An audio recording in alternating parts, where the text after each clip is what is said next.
Okay, so I'm going to talk about hemophilia, and since hemophilia, I was like, so I'm also going to, because hemophilia, I'm sure you're just like, what? Why are we talking about hemophilia? Can you spend all this time on it?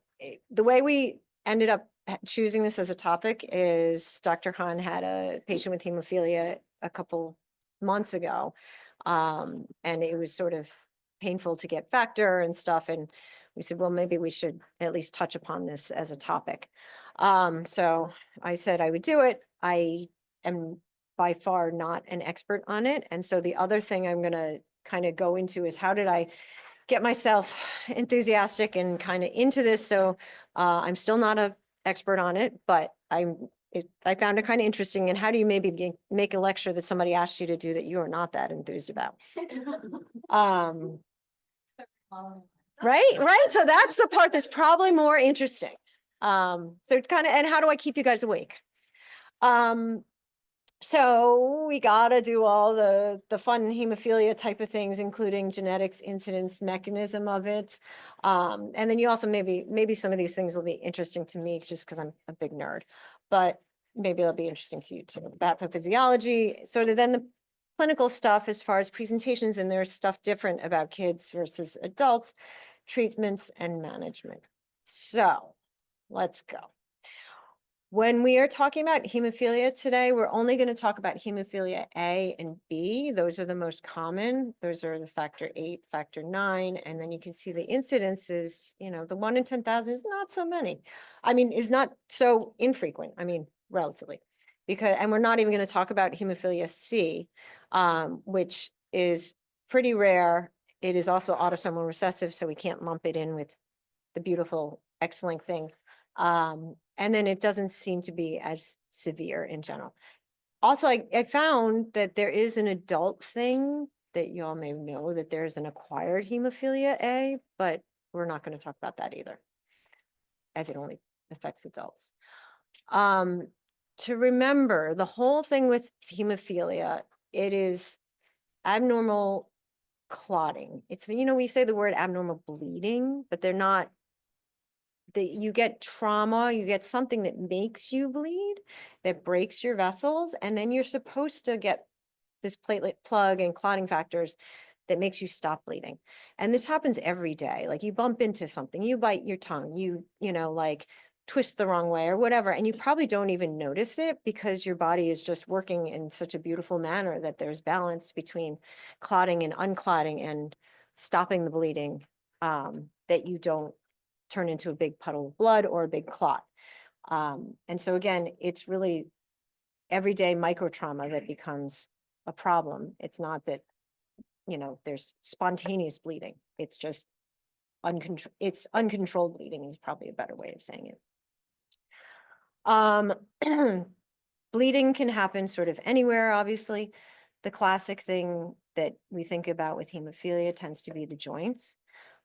Those are most commonly sort of the ones that you use the most, like your ankles, knees, and elbows. And then you have some big muscle bleeds that can happen, like your iliopsoas and your gastrocs.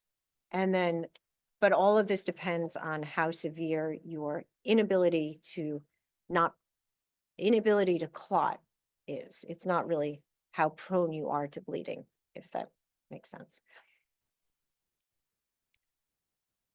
So as far as the genetics of it and sort of how this all presents, you kind of have to think about the fact that it's X-linked, so you're looking for males. But the reason why kids are a little bit different potentially is that there's this 30% spontaneous mutation, which means a third of your patients are not going to come in with like I have hemophilia, like initially. That they can present as complete unknowns. And I actually had a friend of my son's when he was little that had happened to, and he was a severe hemophiliac. And it took me a while to understand why he was running around the playground with knee pads and stuff. And then I spoke to his mom more, and it turns out that he had actually presented when he was about 2 with a severe intra-abdominal bleed. No family history of anything. He was just a spontaneous mutation. It's like, oof, God, that sucks. the other thing that's really interesting to me is this whole mild, moderate, severe thing. You don't really actually need that much factor to be functionally normal. You can have 50% and you're basically fine. And so when you hear about this mild, moderate, severe, which is the way that it's actually termed as opposed to the actual factor percentage, those are the percentages that we're actually talking about. So the severe is actually less than 1%. That's at A and B as far as clinically, they're really the same, except for their treatment and inhibitors. You can't do hemophilia without talking a little about genetics. So, just switch over a brain, it's almost more for fun. And then the other thing, just to see if you're awake, do you see the typos on these screens? Which I was like, oh, look at that. So if you have a carrier mother, you have no idea until you get your affected son, because if you have a carrier daughter, they're just another carrier. Where's the typo? Yeah. I was like, oh, okay. So it's interesting is they carried it over on this one. It's like after I cut and paste, I was like, huh, isn't that interesting? You can also have your affected parent, but then you'll have, and then you're gonna have just your X's going to your females. And since that X comes from the mom, that X also really shouldn't be read. The other thing so for people that are like already falling asleep, if you happen to like history, which I actually don't, but I still think that this is kind of interesting. And so I'm just going to read this because I kind of still think it was interesting. It's an abstract of an abstract that says history can change blood and blood can change the course of history. Hemophilia passed from the majority of royal European families at the beginning of the 20th century by Queen Victoria of England and the Empress of Indies with political consequences, leading to the Bolshevik Revolution. And so I started looking at that. I was like, oh, that's kind of interesting. How could it be? And I started looking about the Bolshevik Revolution, and I got too bored at that point. So if anyone can explain how this actually happened, I don't know. That would be interesting. A short. Okay. But then the other interesting thing is that none of Queen Victoria's, this was the nerd part of me. I thought this was interesting. So none of the people that are alive have hemophilia. So because of this, people can't figure out from the living people whether it was 8 or 9, because somebody just had to know, right? And they also couldn't figure out what the mutation was. So in 1991, they found a tomb that had the remains of Tsar Nicholas II's entire family. And then there was another one in 2007, allowing Russian and American scientists to fill the gap in medical history. And so they identified each body, got genetic material, and they got material from Tsar Alexis, who had hemophilia, and they figured out that it was actually factor 9. So I don't know. Again, kind of interesting to some. And so the other thing that I never understood was I would hear all this thing about why, how it's all over Europe. And it turns out that it started, sort of with Queen Victoria in England, and through all this marriage and stuff. Again, maybe this is exciting to some of you, and I just gave up after this. It did go through the Prussian royal family, the Russian royal family, and the Spanish royal family. So if you like gossip. All right.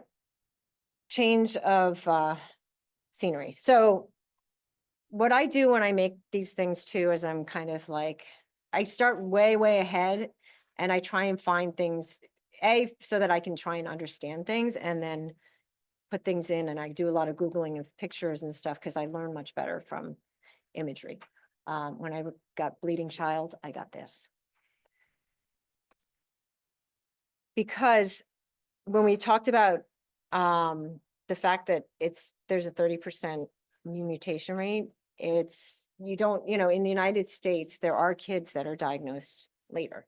And this is median age at diagnosis for kids, again, in the United States. And so this is going to be very sort of resource and like sort of clinical surroundings, who's accessing care and stuff like that based, so that you can find literature from other countries, and they have other ages because they're facing different things. But, you know, our health system is going to be changing in the near future, so who the hell knows? We may look different. This is just another way of looking at it. This was a CDC stuff. And again, just to remember, so when you get these kids that are bleeding, you still have to ask a little, you know, you might want to scratch your head and be like, are you bleeding a little more than you probably should?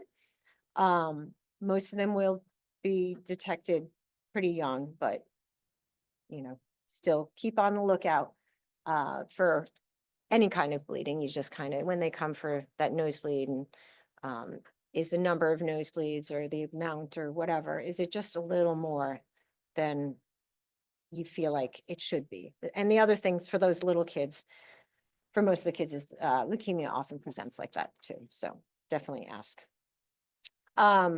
This goes into one of those fun things that I Googled pictured, and I was like, how do I do circumcision? Or bleeding from a penis from circumcision. I was like, but I found out you can get a mannequin to learn how to do a circ. So I thought that was fascinating. Neonatal mannequin? That's a really good question. It looks like it's probably not. So what do you think? Was anyway. Neonates often do present as intracranial hemorrhage too. And so this also brings up, when you talk about, you know, what happens with kids and what are similar things and why you need to ask a few more questions. One of the other things that this kind of potential presentation makes me think of is like OI type of thing, or trauma and child abuse, right? Like we all, as we go along, have heard stories of kids that got taken away and this, that, and either had OI or like a mild, some sort of bleeding diathesis that was not known. And if you can imagine how that impacts the family and the kid and everything. But it happens over and over and over. So just ask and think about it. Again, it's not bleeding, it's stopping bleeding. So really fun coagulation cascade. Just kidding. It's the things that are important after all this. So again, when I went to go do all the research for this, you know, I'm looking and I said, okay, I gotta learn the coagulation cascade again. How am I going to do this? You can imagine I was sitting there like, ugh. And I was getting all these different pictures and completely freaking out. But it's all these loops. And so we're only going to look at a few things. Out of here, again, we're talking about 8 and 9. And this is actually where 8 and 9 are in the intrinsic system. And this is one of the things that I never really got my head around until recently. Intrinsic means it's from the endothelium, whereas, so it's the break in the phospholipid layer on your endothelium, as opposed to the tissue factor, which is from the actual external tissue, like the outside impact of the trauma. And then I was kind of like, well, if you look at a pathway like this, that it seems like, well, if you don't have one, you could still use the other, and you kind of can. But again, in actuality, life is not as clean as this, and it's more looks like this, and it's probably much worse in actuality. And it's this balance between thrombosis and breaking down and whatnot, so that we're not a pool of blood or a big clot. But at least it helps you understand why, I'll go back, when you're looking at your labs, why you are looking at your PT versus your PTT. So again, your PT is your tissue factor extrinsic, whereas your PTT has your 8 and 9 in it. So that's why your PTT should be up if you're drawing coags, and can mix it with, and remember, you only need like 50% if that to actually clot it. So if you mix it with clotting factors, then you should be able to fix it. You know, you don't have to have, it's not 100%, so you can still mix. And that would mean that you have a factor deficiency. If it doesn't, it also can it can be because of antibodies, basically lupus anticoagulant or factor inhibitor. And we're going to go into this whole inhibitor thing in a few minutes. Again, you should have a normal PT and a normal bleeding time. And I was like, oh, bleeding time. What's a bleeding time? So I had to go look up bleeding time because I just had to know. And that's when they actually prick your arm, you put the blood pressure cuff on, you actually put it onto a little bit of blotting paper and you see how long it bleeds. And it's actually a test of your platelet plug. And then the other thing to do is what you really want to know, if you really want to know about if they have hemophilia or what's going on, is to test how much factor they have and which factors they have. So changing gears a little bit, talking about treatments. There are a lot of treatments, and the point of this is not to, have you learn about them, because that's why they have centers, and that's why everybody should be referred to a center. And but the things that you should at least be familiar with if somebody comes in, so you can at least sound like you know something about it, is if they're on factor replacement, and they can be on recombinant. 75% of people in the United States, they're using recombinant factor replacement as opposed to factor concentrate. There is this thing called Hemophilia, but it's called Hemlibra. I'm going to call it Hemlibra from now on, which is an antibody. And then there are gene therapies, and then there's also sort of patchwork things that we're going to go into. These lists are just to emphasize that there's too many things and why there should be centers, because it's extremely complicated, because there are all these different, this is just for factor 8, and there's all these different products.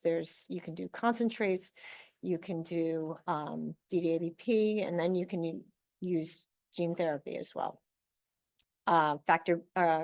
For B, there's also a similar, somewhat shorter list, but it's just very complicated, and every patient has different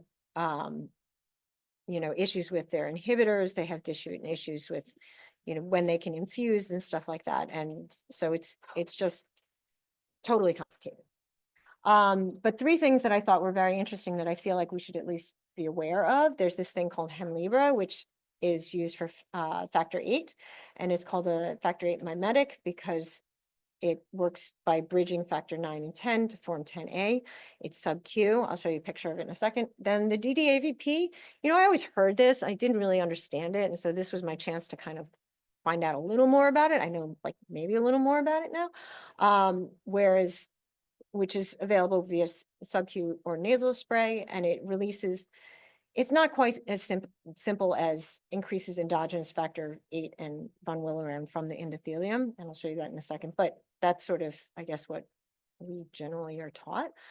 And then I also never had done a good understanding of the Amicar TXA thing, which is, I just know we can use it to help bleeding, but actually what it does is it stabilizes the clot, and it is used a lot with the hemophilia to do the mucosal bleeds. It's available in tablet or liquid, but because it is a anti-breakdown thing, if you want to use it in the face of a significant deficiency, you actually can use it by giving the clotting factor first to form the clot, and then you give the anti-breakdown part. So we'll drive these points home with pictures. And so the top one is the Hemlibra, or no, the top one is the factor 8, the normal factor 8, the way that it's supposed to, it actually bridges the factor 9 and 10 together, and it forms 10A, that thing together. And so they made an antibody, and it actually does the same thing. It takes 10, so if you're missing the 8, it takes the 9 and the 10, and it puts it together and makes it 10A. And I thought that is pretty cool. As far as the DDAVP, I also thought this was pretty neat, but it's certainly a lot more complicated because the body's just a lot more complicated. So that little triangle is the DDAVP, and it works on both the platelets. Those pink blobby things are supposed to be platelets, and then the bottom is the endothelium. And so it activates and releases things from these Weeble Pallade bodies, that's where that von Willebrand factor and the factor VIII get released from. But you also release all these different things, these factors and everything that just make everything stickier. So that's when we talk about using DDAVP with somebody that has already some factor VIII, right, or von Willebrand factor. It's just boosting your internal supply. If you got not, if you don't have any to release from the cells, you can't release more. It's like somebody that doesn't have glycogen to be released, you can't use glucagon. So it's a similar type of thing. That's why you can only use von Willebrand factor, DDAVP for these kind of patients. And then just as far as the TXA and Amicar, that it is once you've made your fibrin, once you've clotted, you get these like that on the A side, that long bar of fibrin. And then because we're in balance of clotting and unclotting all the time, you get the plasminogen that's supposed to get into it and then break it into fibrin degradation products. That's sort of your normal thing. And then, but if you put the TXA or the Amicar in, which is that little black box on the side, it prevents the plugging in, and so it prevents the breakdowns. Already formed a clot. But if you never made that clot, you never had the factor VIII, factor IX to make that clot, it doesn't matter. It's not helpful. So one of the things to know about most people, or like the standard of care for people with severe hemophilia, is prophylaxis. So again, these are things that I thought would be important. Like if you have somebody that happens to come in and like that, you're at least sort of speaking the same language.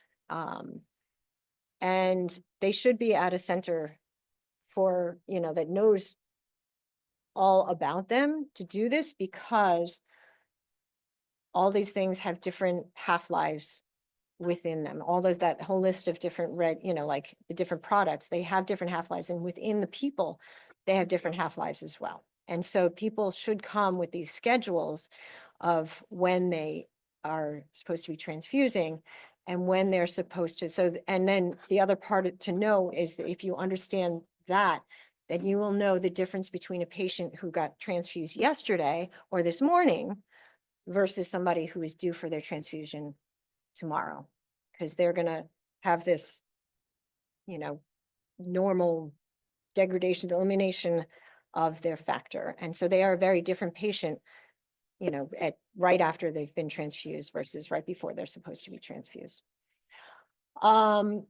Inhibitors, you always hear this word inhibitors, it's antibodies basically. And these patients should be systematically surveyed for their inhibitors. And it's interestingly, mostly in A. In B, there's only 5% of patients, although there's fewer patients with B, that have inhibitors. That said, if you have antibodies towards your factor, then giving them factor is not helpful for the most part, depending on, again, how bad their inhibitors are. And part of how they're treated for this is they actually do immune tolerance induction therapy, which it's, again, interestingly, is more successful in severe patients versus non-severe patients. So that's kind of lucky, I guess. And for these patients, you also have to know the words bypass agents. We'll talk a little more about that. So bypass agents are like the Novo 7, which I guess you guys use for people on these bleeding, these anticoagulants. I think you use them a lot still. Yes, for people that bleed. No, Nova 7. Okay. Anyway, the way that Nova 7 works is it's the pink box on, you're basically activating your extrinsic factor a lot more. You're sort of pushing that side of it. You're leaning into that. Then the other bypass stuff is in that prothrombinase complex. So you're literally bypassing. So if somebody says, okay, we need to use a bypassing agent, that this is what they're talking about. This is why that works. So if people have a really hard time with all this because they have terrible inhibitors, the other thing that I thought was really interesting is that there is FDA approved gene therapy for both A and B. And most of it is using an adenovirus. I just wanted to show you this because this is, again, this goes into like my just being nerdy about this. I think I'm going to need help. Hold on one sec. How do I just want to be able to put this into a thing. All I can do is just open a new window. Because it explains it better than I could. I mean, it's very simple, but it's cute. I thought it was cute. Yeah, I don't know why I'm not. Why won't it copy the whole thing? I think Because because it's it's in here. presenting. Yeah, maybe it's in your notes, so I'll just open it up here.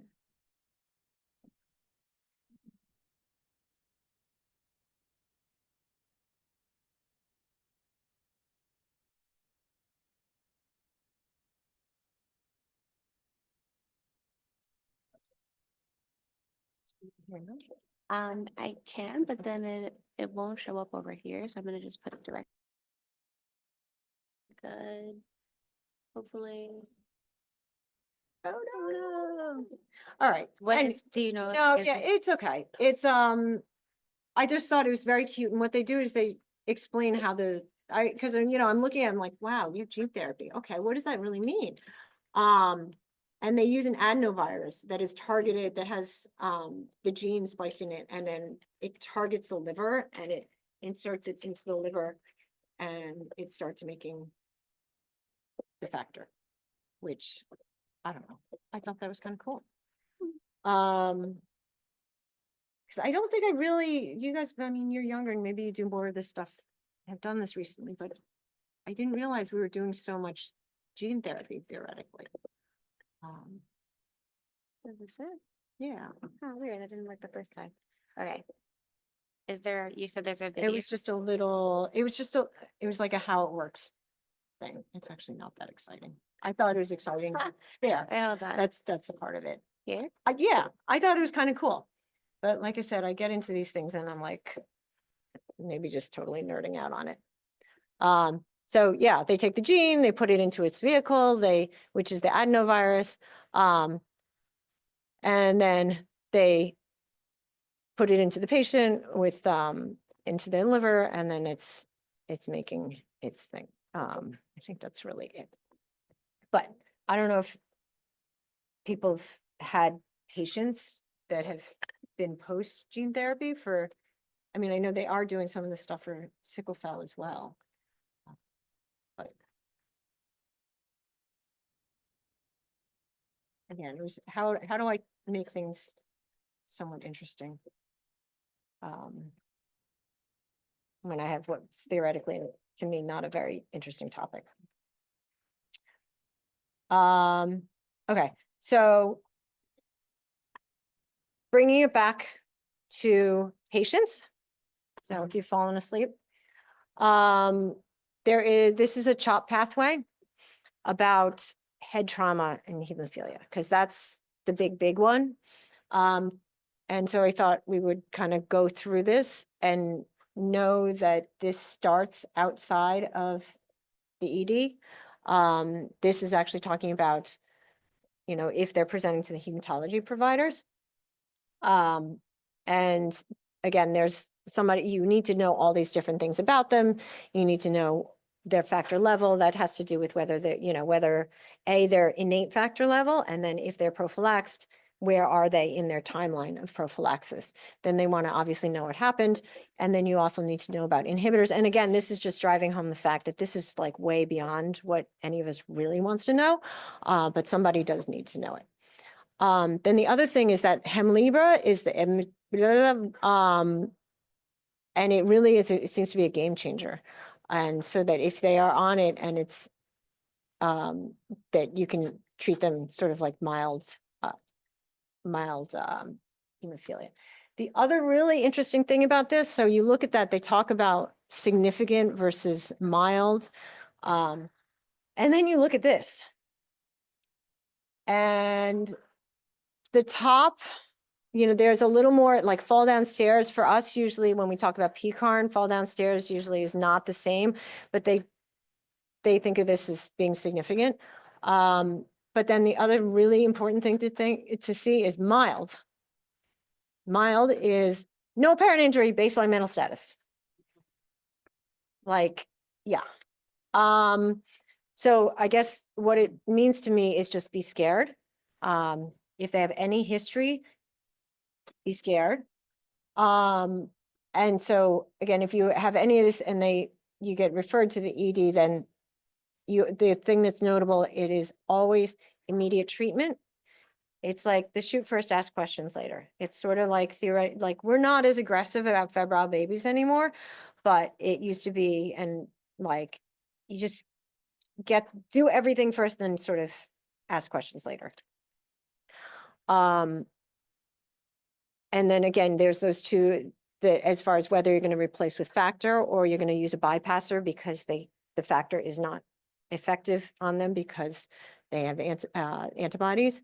And then there's issues there's potentially, questions you might want to ask about dosing and how far and stuff, but with a head and, somebody that's potentially severe, you basically fix them, CT them, and then ask questions later. And again, even without apparent injury, you just, no waiting room. You just go. And then the other thing is you should call hematology. So let's say you're here, you do want to call hematology for help, or you want to call their hematologist. But for us too, if it's an issue of factor because they didn't come with their own, which they also should come with their own theoretically, and you should not worry about whether it's been approved or whatever, you should just give it. If they tell you give it, you just kind of listen to them and just do whatever they say. But if you do need to get factor from us, you should call heme so that they can help you get the right dose and get it released. The other one that you should kind of almost shoot first, ask questions later is joint bleeding. So interestingly, it can be experienced as a sensation of aura, especially if they know that they bleed into a specific joint. And so you want to believe them. Like that's the bottom line for this, because they may tell you you're like, there's nothing there, but they probably know is the bottom line. You're not supposed, once you see signs and symptoms, you're late. You also still want to use rice. And then the other thing to know is that once you've given factor or done your bypass or whatever, you have time then you can figure things out. Your next reassessment and or your next step is actually going to be probably in somewhere like 6 hours. So you do, and then you start to think and figure out what your next step is. Another one you obviously want to be very aggressive with is a fracture, because obviously that's bone bleeding underneath. And so you're going to want to transfuse to 100% or get them as, clotting as best they can. And then to remember splints as opposed to casts, because you don't want to cause compartment syndrome. And then there's the bleeding to other spaces that you can't really see that you want to just be really aware of. So things like iliopsoas hemorrhage, which can include, you basically, if you think of appendicitis and your psoas sign, it's that same irritation. So it can mimic appendicitis because you're not going to be able to see what's going on underneath there if you have some significant bleeding. And again, if they tell you something like that, you just got to believe them. With all these things, they all hurt. Analgesics are very appropriate. You're stretching places that shouldn't have that much stretch to them. And just don't use the NSAIDs. Everything else, same thing, but probably should not be using Motrin or Toradol. A little bit about what can happen if things are not well treated or constant sequelae. Pseudotumors are basically like a myositis ossificans on like crack speed, whatever. Because if things have not been well managed and you get sort of these big blobs of potentially calcified hematoma. So this is what you don't want to see. The other thing that you will see later on is the arthropathy. Again, they tend to bleed into one joint over and over. And it gets chronically not good. The other thing that it reminds me, so when I was in residency, I remember that we did have this toddler who would just come in, and he would come in for everything. And I remember thinking, like, is this what we're supposed to be doing? Because he would come in and we would transfuse him every time, but he was a toddler and he had severe hemophilia and he would just be running into things. And thank God we never saw him severely bleed, but it is probably because he was coming in like weekly. Because I guess he was not, I don't know why mom was not doing prophylaxis, or I guess it's again, catching a toddler for prophylaxis is probably, it's just a horrible thing. It's a horrible, if you think about how this life must be, it's no fun, especially for a little person. Again, changing brain space. When I wanted to look at gray zone, so I Googled gray zone, and interestingly, there's all sorts of stuff about warfare if you look at gray zone. I don't know. I didn't really understand it. Maybe you all understand it, but gray zone, all sorts of tactical stuff. So this is for all those other potential bleeds, and things that it's not an obvious thing. Remember the bleeding things, pressure and ice, you can potentially use especially depending if they're moderate or whatnot. Again, listen to what the patient thinks they need, and do just the regular things. If they're bleeding out, put stuff on it. If you think that it's inside, you have to worry about extensive bleeding, as far as with compartment syndrome, like if it's going into a potential compartment, and then you're just going to have to continue to monitor. And the other thing to remember is if you have an emergent procedure, if you're going to do an LP, if you're going to intubate them, because we don't really think of intubation as necessarily a traumatic, it's invasive, but not in the same way. You're not cutting them theoretically, you're not purposely cutting them, but there's pretty much there's going to be micro trauma, and you do not want to end up with a really bloody airway because you forgot to, deal with that first. So gum bleeding tends to be one of those that you might not have to get too crazy about. With pressure, you just use your regular laceration suture or with lacerations, you can just use your suture and use epi to kind of help slow the clotting. Again, that whole thing with the Amicar and TXA, you might want to transfuse them up first and then use it, but just remember. A little bit about inhibitors. Again, those are the bypass things. And I put this all in here just to be careful with them, because it's complicated. Ask them what they're supposed to be getting or not getting, because some people will respond better to one or the other, but the words they're going to say are factor 7A or the prothrombin concentrate. And then things get a little more complicated. So if they tell you they're on Hemlibra, if they have no inhibitors, fine, you can just use regular factor. But then the reason you have to know about this is that you can cause DIC. And so you want to be a little bit careful if they tell you they're on Hemlibra and they have inhibitors. You gotta just be more careful. Again, this is where what we're talking about as far as either replacing directly with factors or replacing with the pink bypassing. This is the one other. So my last thing I wanted to share is, okay. It has this website, which, how do I do that? There, there. No? Oh, okay. So part of why do we see, do you guys have any regular hemophiliacs that come through? No, okay, and there's good reason for that, but this is a great illustration of why there's a good reason for that.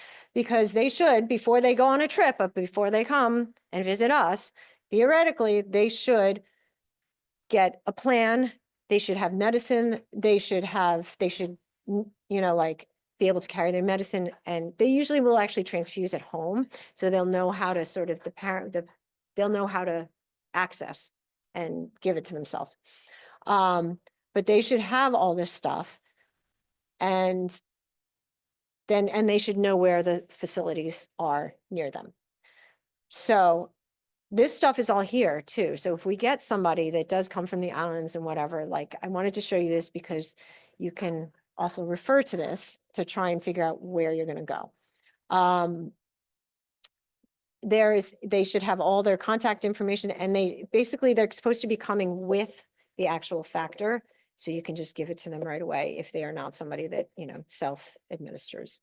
You easily can start looking up let's say you want to talk to their actual provider. You can go into this and plug in your stuff and find their information, their place. So the only two places in New York are Sinai and Cornell. And what's also really nice is, look, you have all their phone numbers, their emails, and they do this because they need to do this, right? Because this is what we should be doing, is we should be asking them when we have issues. And so you can get this for all the hemophilia centers across the country. And again, you listen to them, and yeah. So my take-home things are urgent triage if you hear that somebody has hemophilia. And so if you find out that they have mild later, okay, fine. So you brought them in quickly. That's okay. Rather err on the side of caution with them. And then call for help. If they came from abroad or whatever, and you don't have a specific hemophilia center to go for, at least call our heme first to figure out dosing, to figure out how to get what you're supposed to get. And then you might also want to call Cornell, or, you're going to end up sending them to one of those, to Sinai or Cornell anyway. So know that you can call them. Oh, this was the other thing that I was reading. I was like, oh yeah, that makes sense. Let's try and stick them once. Like, this is not the person that you want to practice on, right? You don't want to take a bleeding or pretend, yeah. And then if you have a head bleed or a bad bleed or a potential bleed, again, including messing with their airway, even let's say you're going to go for a nasal foreign body, right? The kid stuck a thing up his nose and you're going to try and pull it out. Hopefully you're not going to actually make them bleed, but we always probably do make them bleed. So like, anything that you do to them, just remember, even that minor trauma, if they can't stop the bleeding, you're going to have a problem. So just kind of assume the worst. And then if you have no idea, you can find it on UpToDate, and it'll basically be like, if you're going to transfuse in factor, it comes to 50 units per kilo for A, and somewhere between 100 and 140 for B. And they always will tell you to round up, don't waste. And